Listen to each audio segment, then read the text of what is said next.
Letter ரைட்டிங்க்கு வந்து ideas வேணும்னா அதிலேருந்து நீங்கள் வந்து எடுத்துக்கொள்ள முடியும். அது மட்டும் இல்லை, ஒரு ஃபங்க்ஷன் வந்து உங்கள் காலேஜ்லேயோ ஸ்கூல்லையோ கண்டக்ட் பண்ணுறீங்க அப்படிங்கிற பட்சத்தில் அங்கே நீங்கள் எப்படி ஸ்பீச் கொடுக்கணும் அப்படிங்கிறத பற்றி நீங்கள் வந்து அதில் தெரிஞ்சிக்க முடியும்.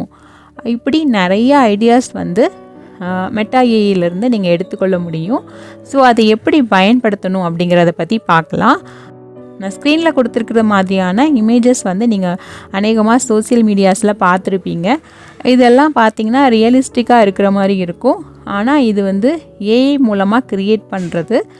அதை நம்ம இப்போது வந்து வாட்ஸ்அப்லேயே க்ரியேட் பண்ணிக்கலாம். வாட்ஸ்அப்பில் இருக்கிற மெட்டா ஏஐ மூலமாக க்ரியேட் பண்ணிக்கலாம்.